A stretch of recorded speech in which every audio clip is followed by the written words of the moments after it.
Yes. अब हमारा जो क्वेश्चन है वो क्वेश्चन नंबर 4 है। आराम से समझिएगा। पहली जो एंट्री उसने हमें बताई है वो बताई है उसने कि लवनिया को 50,000 रुपए की लागत का माल 60,000 रुपए में उधार बेचा। Goods sold worth ₹60,000 to Lavaniya on credit. Bracket में मेंशन कर रहा है कॉस्ट ₹50,000। ठीक है।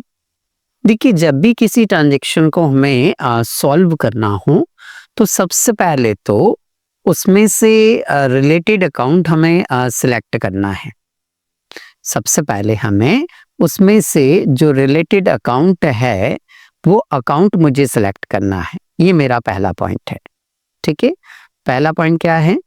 मुझे जो रिलेटेड अकाउंट है उन अकाउंट का सिलेक्शन करना है। ये मेरा पहला स्टेप होगा, है ना। दूसरा स्टेप ये होगा, मुझे ये रिकॉग्नाइज करना पड़ेगा कि जो अकाउंट मैंने सिलेक्ट किए हैं वो अकाउंट असेट साइड के हैं या वो अकाउंट लायबिलिटी साइड के हैं। मुझे ये सिलेक्ट करना पड़ेगा। थर्ड पॉइंट हमें जो सिलेक्ट करना पड़ेगा वो ये देखना पड़ेगा कि जो अकाउंट हैं उनमें इंक्रीज हो रहा है या उनमें डिक्रीज हो रहा है। ठीक है। इंक्रीज यदि होगा तो वो अमाउंट प्लस होगा और डिक्रीज होगा तो वो अमाउंट माइनस होगा। ठीक। अच्छा, एक फोर्थ वाला पॉइंट और याद रखिएगा। हमेशा आपको ये याद रखना है कि ये जो एक अमाउंट होगा ना, जो भी एक अमाउंट होगा उस एक अमाउंट के हमें दो इफेक्ट देना है। एक अमाउंट के दो अकाउंट पर इफेक्ट देना है। ये आपको याद रखना है। कोई भी इक्वेशन को आप सॉल्व करें तो उसको सॉल्व करते समय ये 4 पॉइंट आपको याद रखने हैं। तो चलो एक काम करते हैं, हमने नोट तो कर लिए हैं, अब ये पॉइंट हम इस पे अप्लाई करते हैं। ठीक है, बिल्कुल अप्लाई करते हैं। सबसे पहले इसमें से हमें क्या करना है? बोले सर सबसे पहले हमें ये फर्स्ट वाला पॉइंट करना है। इसमें से दो अकाउंट छांटना है। दो अकाउंट भी हो सकते हैं, तीन भी हो सकते हैं, डिपेंड करता है ट्रांजेक्शन पर। तो चलिए देखते हैं।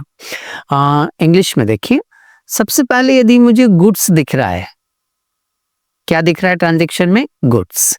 तो मेरा पहला अकाउंट स्टॉक हो जाया करेगा। यदि मुझे गुड्स दिख रहा है तो पहला क्या हो जाएगा? हमारा स्टॉक हो जाएगा। फिर दूसरा, यदि किसी पार्टी का नाम दिख रहा है तो लवन्या दिख रहा है मुझे, तो वो नाम हो जाएगा। ये लवन्या हो गया। ठीक है। तीसरा, यदि अमाउंट में डिफरेंस आ रहा हो, जैसे 50,000 और 60,000 है, 50,000 और 60,000 है, दो अमाउंट है, अमाउंट में डिफरेंस आ रहा है, 50,000 और 50,000 होता तो फिर कोई डिफरेंस नहीं आता, तो फिर यहां पर प्रॉफिट या लॉस आ जाएगा। तीसरा अकाउंट क्या आ जाएगा? प्रॉफिट या लॉस।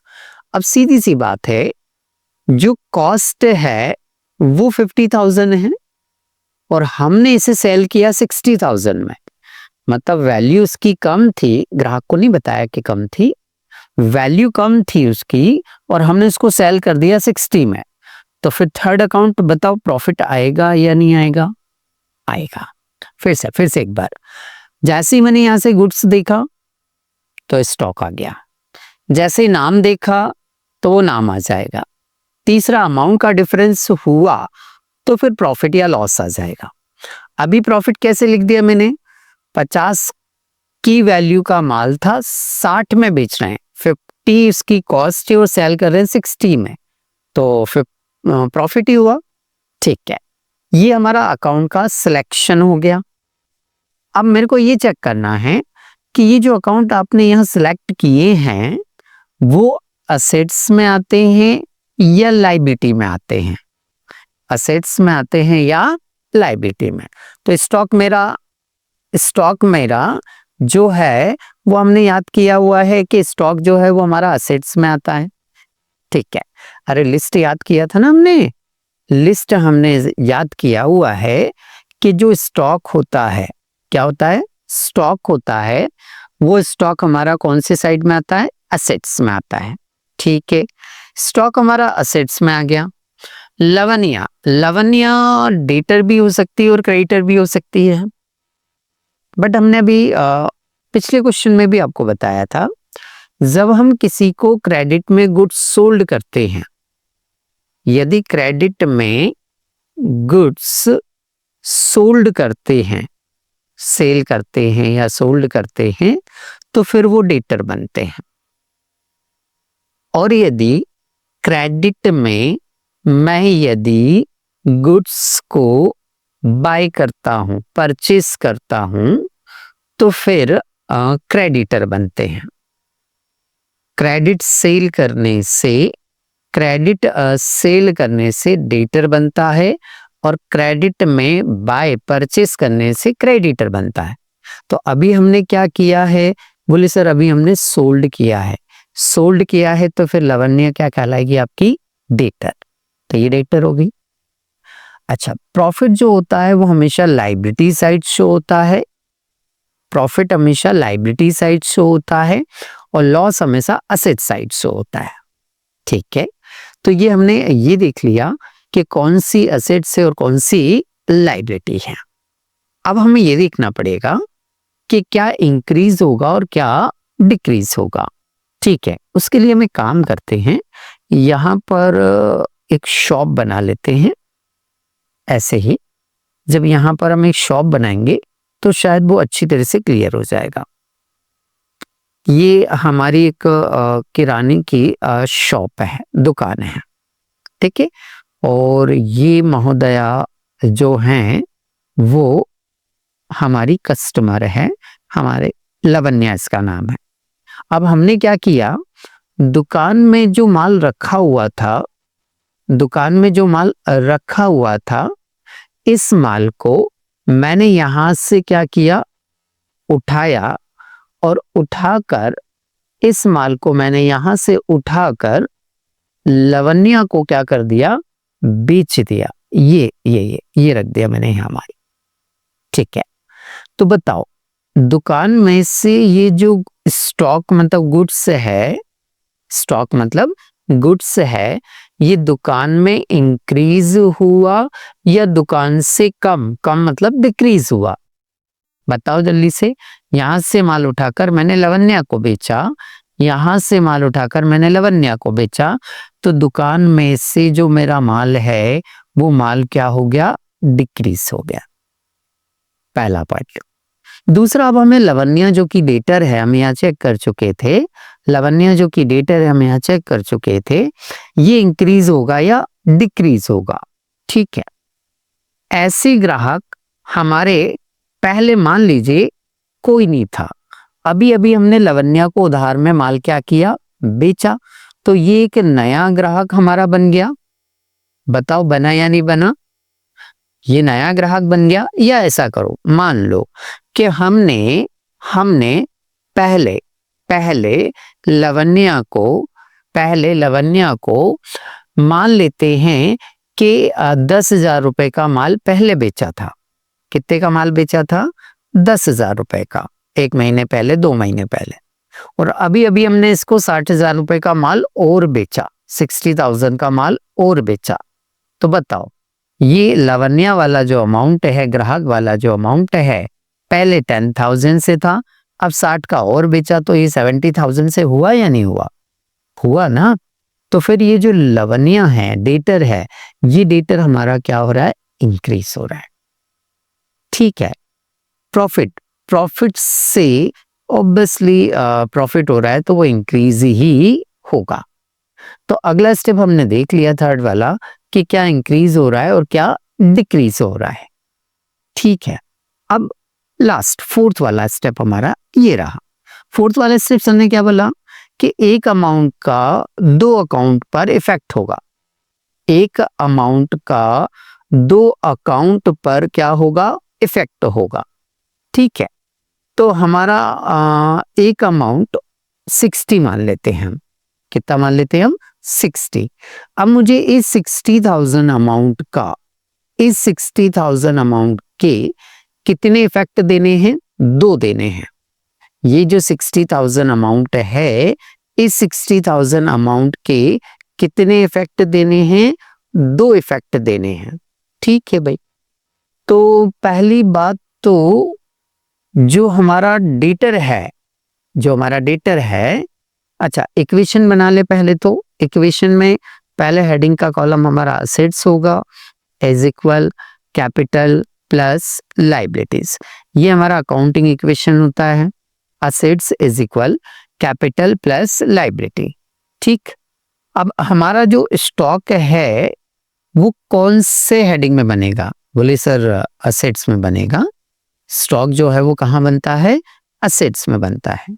ठीक है, फिर हमारा ये जो डेटर है, लावण्या है, ये भी एसेट्स है, तो हमने इसको भी एसेट्स में बनाया। स्टॉक को भी हमने एसेट्स में बनाया और डेटर को भी हमने कहाँ बनाया, एसेट्स में बनाया। ओके, ये जो प्रॉफिट है ये इफेक्ट करता है हमेशा कैपिटल पर। प्रॉफिट इफेक्ट किस पे करेगा, कैपिटल पर। इस पर डिस्कस करते हैं अभी हम। अभी मेरे को अमाउंट लिखने दो। ये जो 60,000 अमाउंट है, इससे मेरा डेटर क्या होगा, बढ़ जाएगा। बराबर, मैंने यहाँ लिख दिया डेटर में 60,000, ये प्लस कर दिया मैंने डेटर में, ये 60,000 को क्या कर दिया, एक तरह से प्लस कर दिया। ठीक, अब मेरी दुकान से जो माल कम हुआ है, लावण्य को मत बताना है, वो 50,000 रुपए की लागत का माल कम हुआ है। मेरी दुकान से जो गुड्स कम हुआ है वो 50,000, 50,000 की कॉस्ट का माल कम हुआ। मैं लावण्य को नहीं बताने जाऊंगा है, बट दुकान में से जो गुड्स कम हुआ है वो 50,000 का कम हुआ है। या मैं आपको यूं कह दूं कि कॉस्ट में कभी भी अमाउंट लिखना हो, स्टॉक में कभी भी अमाउंट लिखना हो, स्टॉक में कभी भी अमाउंट लिखना हो, तो स्टॉक में हमेशा जो कॉस्ट प्राइस होती है वो लिखते हैं। तो हमारी जो कॉस्ट प्राइस है वो कितनी है, 50,000, तो हम स्टॉक में कितना लिखेंगे, 50,000। अब यदि मैं इतना लिख दूं तो ये गलत हो जाएगा। क्यों गलत हो जाएगा, क्योंकि मैंने एक जगह लिखा 60,000 और एक जगह लिखा 50,000। क्या बताओ, मैंने 60,000 के दो इफेक्ट दो जगह अमाउंट लिखा है क्या? बोले नहीं सर, एक जगह तो 60 लिखा बट एक जगह आपने 50 लिखा, तो मुझे 10,000 और लिखना पड़ेगा। हाँ बिल्कुल लिखना पड़ेगा 10,000। तो 10,000 मेरा प्रॉफिट है, और प्रॉफिट का इफेक्ट, प्रॉफिट का इफेक्ट, प्रॉफिट का इफेक्ट आप याद रखिएगा कि हमेशा किस पे दिया जाता है, कैपिटल पर दिया जाता है। तो प्रॉफिट जो है वो किस में प्लस होगा, कैपिटल में प्लस होगा। ठीक है, तो हमने जो इक्वेशन बनाई है वो हमारी इक्वेशन क्या बनी, बोले सर हमारी इक्वेशन जो बनी है वो बनी है कि स्टॉक 50,000, डेटर 60,000 और कैपिटल कितना, 10,000। ये हमारी पहली इक्वेशन जो है वो हमने सॉल्व कर दी। ठीक है, अगली इक्वेशन पर आते हैं हम। अगली इक्वेशन पे क्या है, अगली इक्वेशन पर उसने दिया हुआ है, क्या दिया हुआ है, पढ़ते हैं भाई, आजा आजा। यस, अगली इक्वेशन आपके सामने। अगली इक्वेशन हमारी आई है कि ₹75,000 रिसीव्ड फ्रॉम अ डेटर। अच्छा, इस इक्वेशन का, ये जो इक्वेशन आपके सामने दिख रही है, इस इक्वेशन का पहली वाली इक्वेशन से कोई रिलेशन नहीं है। पहली इक्वेशन हमारी इंडिविजुअल अलग थी, ये दूसरी इक्वेशन हमारी अलग है। आप ऐसा मान लीजिए कि वो पहला क्वेश्चन अलग था, ये दूसरा क्वेश्चन है। ठीक है, फिर से वही सारी चीजें, मुझे क्या करना है, बोले सर सबसे पहले मुझे दो अकाउंट का सिलेक्शन करना है। तो देखो इसमें से ₹75,000 रिसीव्ड फ्रॉम अ डेटर, तो पहली बात तो रुपीज दिखा मुझे रिसीव्ड में, रुपीज मुझे रिसीव्ड में दिखा, रिसीव्ड में दिखा, वैसे ही मुझे दिखा यहां नजर आ जाएगा कैश। और दूसरा मुझे देखो यहाँ डेटर दिख रहा है, तो दूसरा अकाउंट भी मुझे दिख गया डेटर, तो ये डेटर हो गया हमारा। इसे डेटर को ऊपर की बजाय नीचे लिख दो, कैश को ऊपर लिख दो, एक ही बात है, कोई फर्क नहीं पड़ता है। अब देखो डेटर जो है, ये दो अकाउंट सेलेक्ट कर लिए मैंने। अब ये दोनों अकाउंट कहाँ आते हैं, किस कैटेगरी में आते हैं? तो डेटर हमारा असेट्स में आता है और कैश भी हमारा असेट्स में आता है। फिर एक बच्चा बोला सर ये कैसे पता चलता है कि डेटर असेट्स में आता है और कैश असेट्स में आता है? तो देखो मैंने आपको जो बेसिक अकाउंटिंग इक्वेशन का जो बेसिक है उसमें बताया था आपको मैंने कि हमें ये लिस्ट याद रखनी है कि असेट्स में ये सारे नाम आते हैं और लायबिलिटी साइड में ये सारे नाम आते हैं। तो इससे हमें पता चल रहा है कि कैश जो है वो असेट्स है और डेटर भी जो है वो असेट्स है। ठीक है, आ जाते हैं हम अपने क्वेश्चन पर।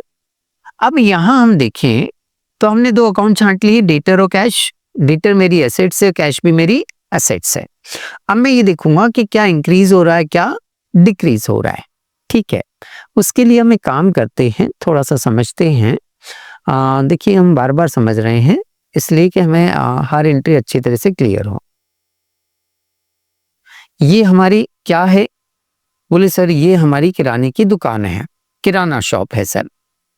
ठीक है, और ये हमारा कोई डेटर है, नाम नहीं दिया है, हम मान लेते हैं ये हमारा डेटर है। ठीक है, ये डेटर 75,000 रुपीज लाया और हमें दुकान पे दे गया, ये 75,000 नोटों की गड्डी। तो बताओ कैश दुकान पर इंक्रीज हुआ या डिक्रीज हुआ? बोले सर कैश तो पहले नहीं था, ये दे के गया तो यहाँ इंक्रीज हो गया, कैश इंक्रीज हो गया। फिर डेटर जो है इस ग्राहक से मुझे जो पैसा लेना था, मान लीजिए फॉर एग्जाम्पल इससे मुझे 1 लाख रुपए लेना था, ये मुझे 75,000 रुपीज दे के जा रहा है। तो अब 1 लाख में से 75,000 कम हो जाएगा और बचेगा कितना? 25। 1 लाख मैंने ऐसे ही मन से लिख लिया। तो डेटर कम हो रहा है ना, आपका डेटर क्या हो रहा है? कम हो रहा है। तो आपका जो डेटर है वो क्या हो रहा है? डिक्रीज हो रहा है। या ऐसे समझ लीजिए कि हमारे 10 डेटर थे, उसमें से ये डेटर हमें पैसा देके जा रहा है, तो एक डेटर हमारा कम हो गया। अब हमारे डेटर बचे कितने? 9 ही बचे। तो डेटर हमारा क्या हो रहा है? कम हो रहा है, डिक्रीज हो रहा है। ठीक है, हमने पहले दो अकाउंट छाटे, फिर उनका इंक्रीज डिक्रीज देख लिया।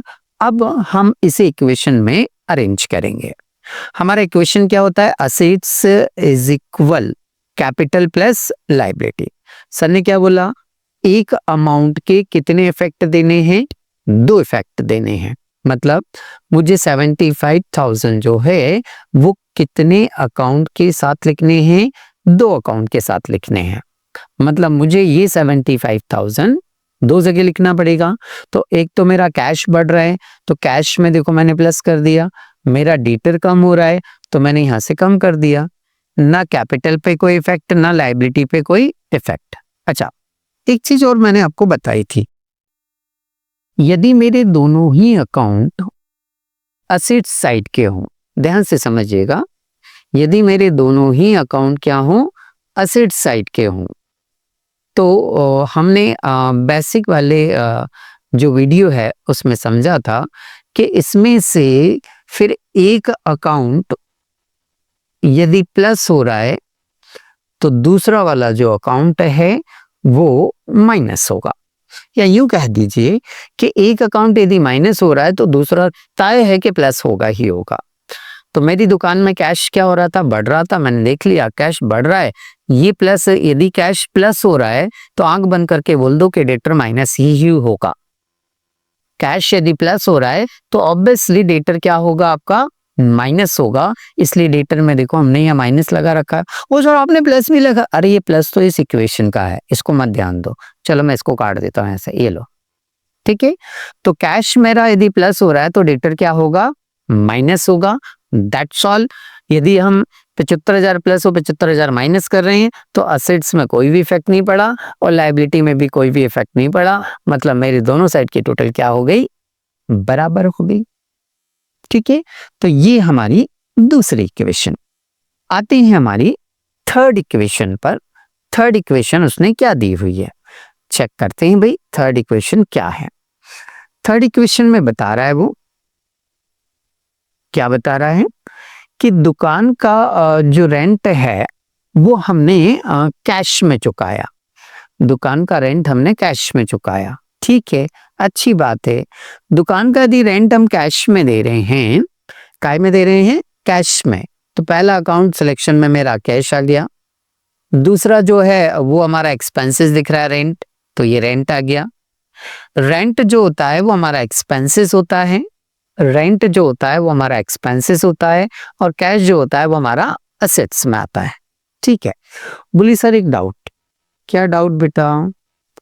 बोले सर आपने जो बेसिक वाली वीडियो बनाई थी उसमें एक्सपेंसेस का तो कुछ बताया ही नहीं आपने। हाँ नहीं बताया था, अब बताऊंगा, क्योंकि मुझे मालूम था वो यहाँ समझ में आएगा, वहां समझ में नहीं आएगा। अच्छा ठीक ठीक सर। अब हमें एक पॉइंट समझ लेना है कि हमारा ये जो कैपिटल होता है, इस कैपिटल में हमें याद रखना है कि जो प्रॉफिट होता है वो प्लस होता है, इसे नोट करिएगा आप, और जो लॉस होता है वो लेस होता है। प्रॉफिट प्लस होगा और लॉस माइनस होगा। इसी तरह से यदि कोई एक्सपेंसेस हुआ तो वो जो एक्सपेंसेस है वो एक्सपेंसेस माइनस होगा, और यदि कोई इनकम हुई, यदि कोई इनकम हुई तो वो प्लस होगी, और यदि कोई ड्राइंग हुआ तो वो ड्राइंग क्या होगा, माइनस होगा। तो हमारी जो कैपिटल होती है इसमें ये 5 इफेक्ट दिए जाते हैं। कितने इफेक्ट दिए जाते हैं? 5। पांचों आपको याद रखना है, पांचों के पांचों आपने याद रखना है। तो प्रॉफिट प्लस होगा, लॉस माइनस होगा, एक्सपेंसेस माइनस होगा, इनकम प्लस होगी और ड्राइंग माइनस होगा, ठीक है। तो रेंट हमारा क्या है? बोले सर एक्सपेंसेस है, और एक्सपेंसेस क्या होते हैं? माइनस, किस में से माइनस? कैपिटल में से। तो रेंट का इफेक्ट किस पे देंगे आप? कैपिटल पर देंगे। क्लियर हो गया? ठीक है। अब आते हैं हम कि क्या इंक्रीज और क्या डिक्रीज। रेंट जो कि मेरा क्या है? एक्सपेंसेस है। रेंट जो मेरा क्या है? एक्सपेंसेस है। तो ये एक्सपेंसेस इंक्रीज हो रहा है, एक्सपेंसेस क्या हो रहा है? इंक्रीज हो रहा है। एक्सपेंसेस इंक्रीज हो रहा है, बट इसकी वजह से आपका कैपिटल डिक्रीज होगा। रेंट जरूर भाई, पहले मैंने रेंट नहीं दिया था, अभी रेंट दिया, रेंट दिया तो मेरा एक एक्सपेंसेस क्या हो गया? इंक्रीज हो गया। तो रेंट जरूर इंक्रीज हो रहा है, बट इस एक्सपेंसेस के इंक्रीज होने से आपकी जो कैपिटल है वो क्या हो जाती है? माइनस होती है ना। तो रेंट एक्सपेंसेस जरूर है, इंक्रीज जरूर हो रहा है, बट इससे, इस एक्सपेंसेस से आपकी कैपिटल क्या होगी? माइनस होगी, ये ध्यान रखना है ना। हाँ, कैश रेंट देंगे, ये हमारी क्या है? बोले सर समझ गए सर हम, ये सर हमारी शॉप है, इस शॉप में से कुछ रुपया उठाकर हम क्या करेंगे? रेंट में देंगे, तो दुकान से जो कैश है वो कैश क्या हो जाएगा? डिक्रीज हो जाएगा। तो कैश हमारा क्या होगा? डिक्रीज। तो ये 8000 से हमने कैश को क्या कर दिया? माइनस कर दिया, और कैपिटल को भी क्या कर दिया? हमने माइनस कर दिया। फिर मैंने एक रूल ऐसा भी बताया था कि एक अकाउंट यदि हमारा काहे का है? असेट्स का, और एक अकाउंट काहे का है? लायबिलिटी का। तो असेट साइड यदि आप किसी अमाउंट को क्या कर रहे हैं? माइनस, तो लायबिलिटी साइड भी क्या होगा? माइनस। यदि मेरा कैश माइनस हो रहा था और मेरे को ये समझ में भी नहीं आ रहा था कि ये प्लस होगा या माइनस होगा, तो जब इधर से माइनस है तो ऑब्वियसली इधर से भी क्या होगा? माइनस ही होगा, ऐसे लगा दिया करो आप, ठीक। तो ये हमारी थर्ड इक्वेशन जो है वो कंप्लीट हो जाती है। नेक्स्ट और है क्या, देखते हैं भाई, और इक्वेशन से है क्या? भाई अब नहीं है, 3 ही इक्वेशंस उसने दी थी, तो यहां आकर आपका ये क्वेश्चन कंप्लीट हो जाता है।